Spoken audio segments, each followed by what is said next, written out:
This is the Widow Podcast, and I am Karen Sutton, the Widow Coach. I'll be supporting you through the loss of your life partner so you can find a more positive way through your grief. I want to give you hope after loss and to know that when you are ready, you can create a meaningful life for yourself with the help of me, Karen Sutton, and the Widow Podcast.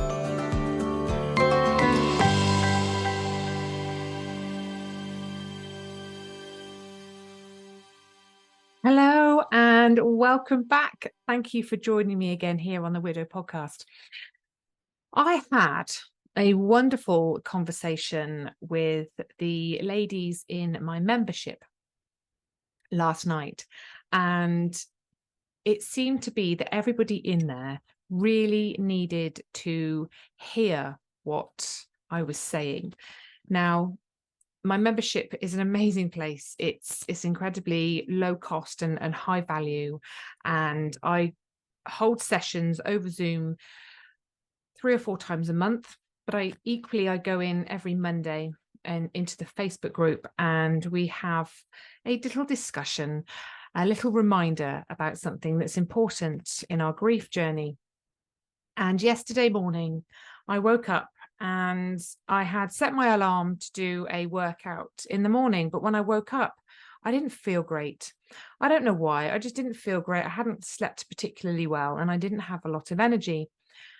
And my initial kind of thought was, I'm just going to take the dog for a walk over the fields. It's a lovely morning and that's okay.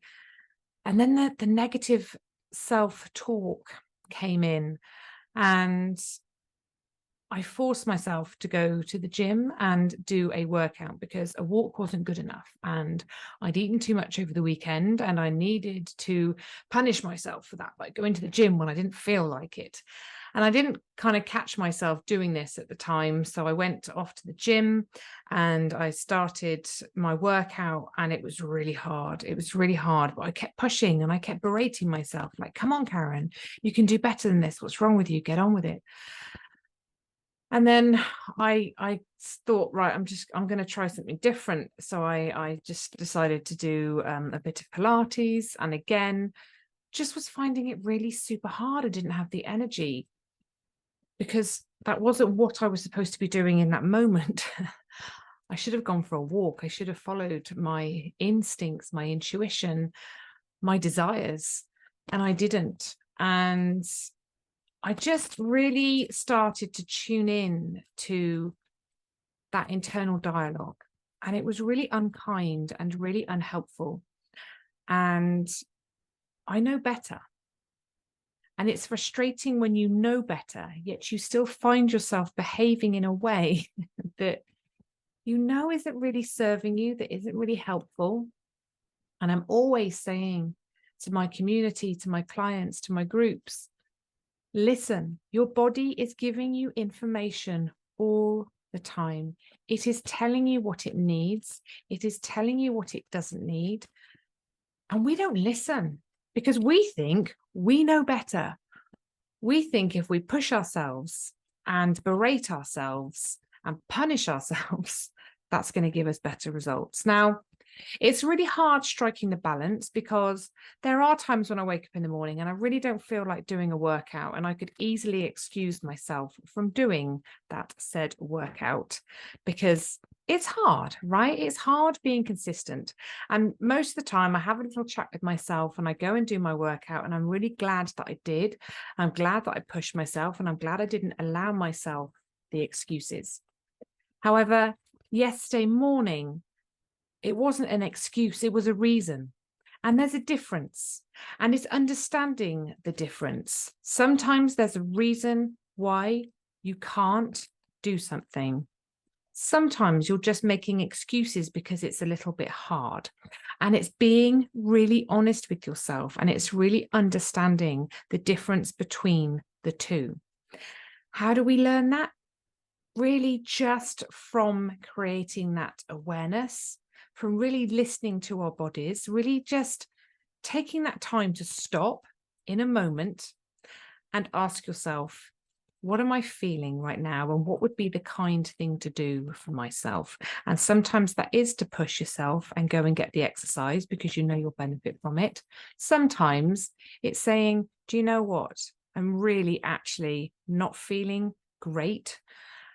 And I'm going to do something else instead, whether that is a walk or a meditation or a cup of tea in the garden. It's okay. You're not getting it wrong. Now, I'm talking about exercise here, but this relates to all areas of our lives.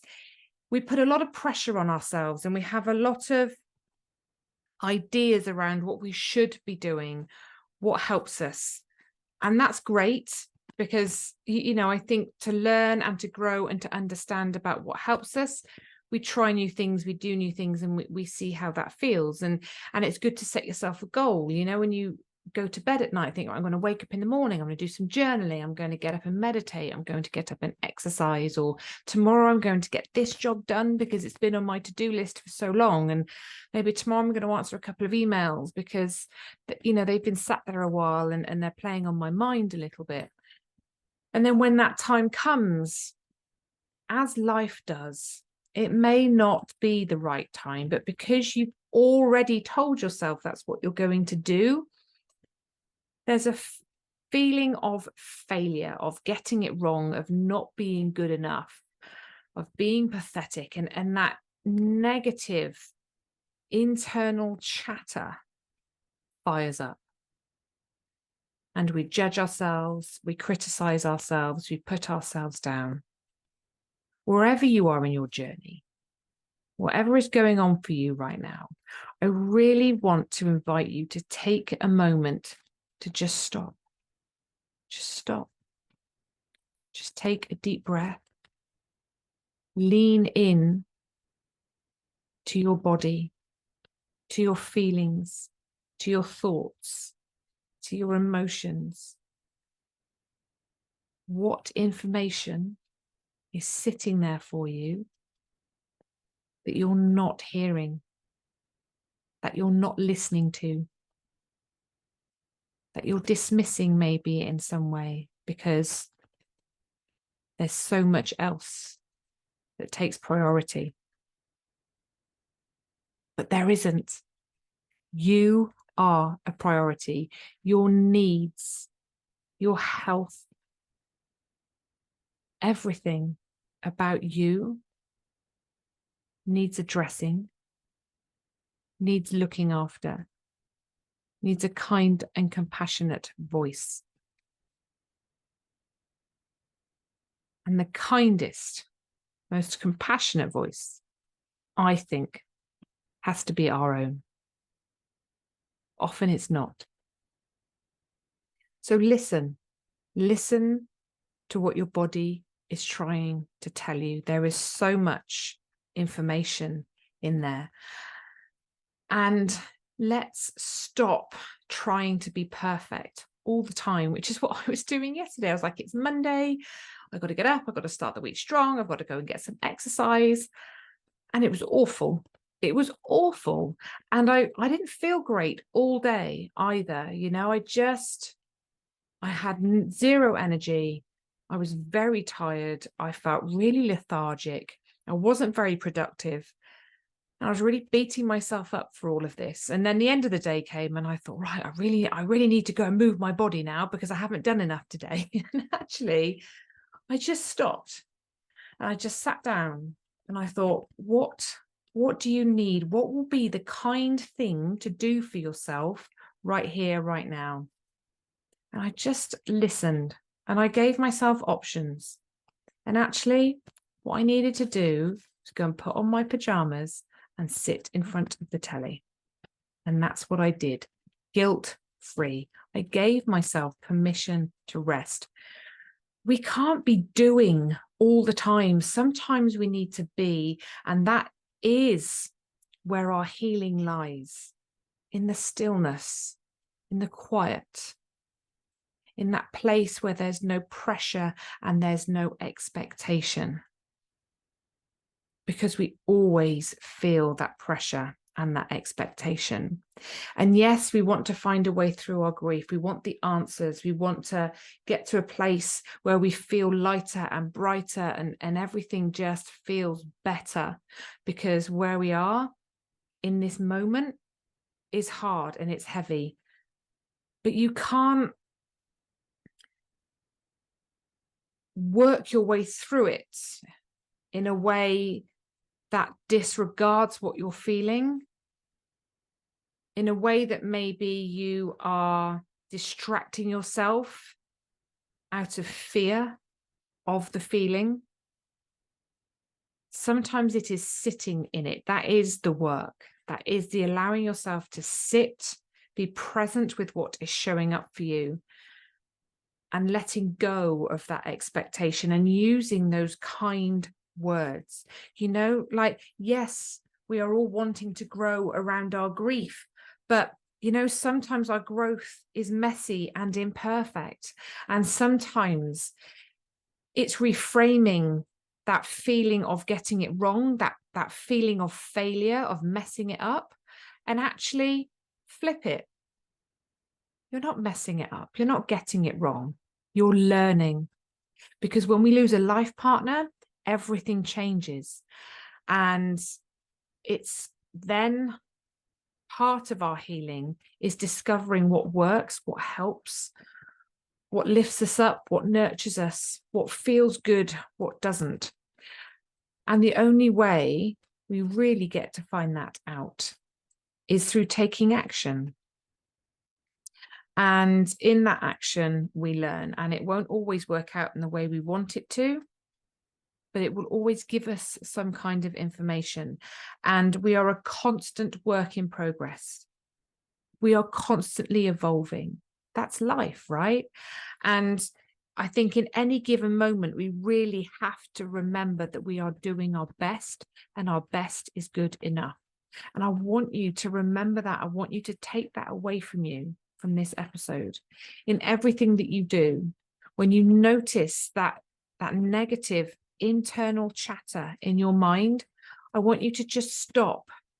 Literally, if you have to say it out loud and put your hand up and say, stop, do that. And remind yourself, I am doing my best, and my best is good enough. And just repeat that and repeat that and repeat that until it becomes your reality. There are no awards, there are no prizes, there are no gold medals for struggling through, for doing what you think everyone else thinks you should be doing, for completing all the things that you've put pressure on yourself to complete.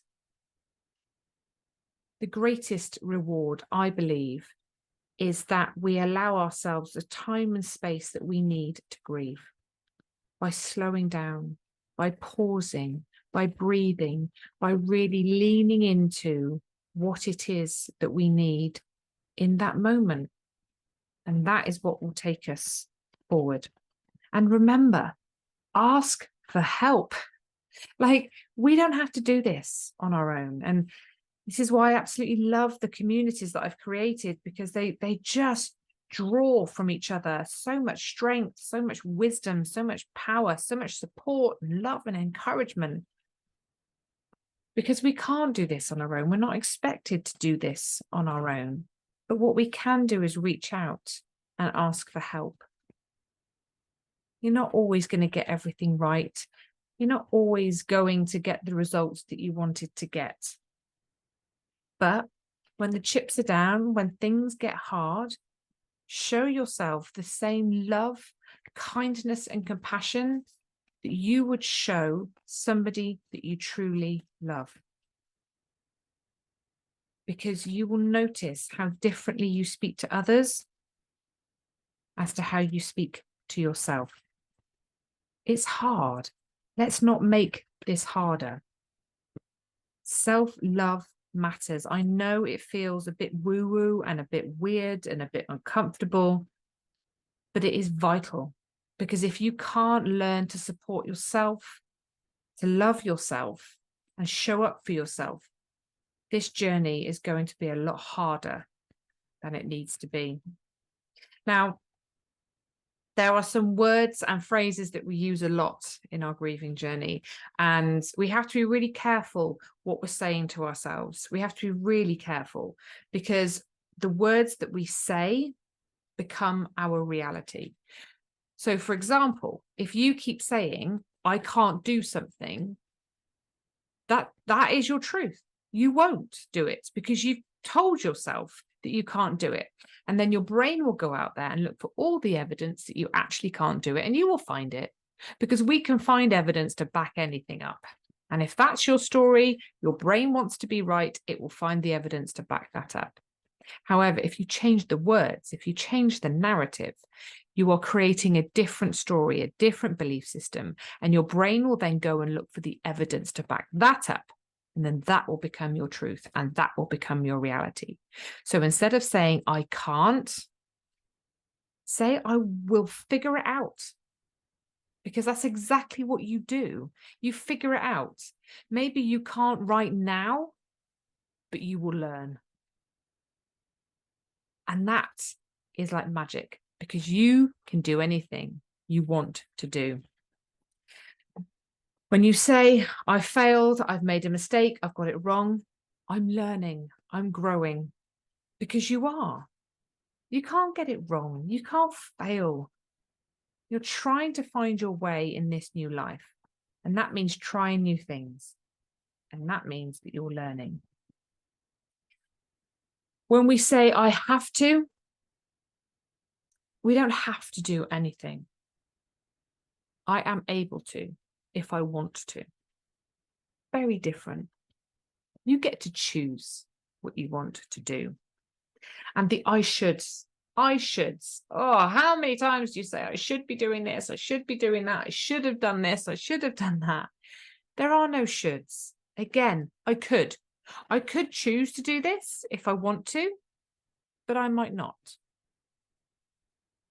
It's a game changer. It really is a game changer. So get used to using the words that are going to support you on your journey. You have absolutely nothing to prove to anyone. You are enough. You are doing your best. You are growing and learning. You are brave. And I want you to remember that. I want you to just take those moments to stop and remember how far you've come, what you've achieved, what you've accomplished, how amazing you are in showing up for yourself. Recognize those things, because you are doing the most brave and amazing thing ever, every single day, by getting up and facing the world without your person in it. It's the hardest thing. It really is so very difficult. Acknowledge that. Be proud of yourself for that. And be kind to yourself every day. And if you catch yourself not being kind to yourself, just like I did yesterday, it's okay. Of course, you're going to be like that at times. This isn't about being perfect. This isn't about getting it right all the time. It's just about creating that awareness. And when we recognize that we're doing things that aren't supportive, that aren't kind, we can stop. We can change the narrative. And we can tell ourselves a different story so that it feels kinder and more nurturing. I hope that has helped. If this episode has resonated with you, it has helped, it has given you something to think about, please like, share, subscribe, leave a review, share it in any groups you're in. It really helps me to reach more people that need to hear what we are talking about here on the Widow podcast. It's a dark place, and so many people feel very alone. And I want to help them feel less alone. I want to help them understand how they can support themselves better. I want to help you. So thank you so much for listening. I'm sending you lots of love as always, and I will see you again very soon. Take care and be kind to yourselves. Bye.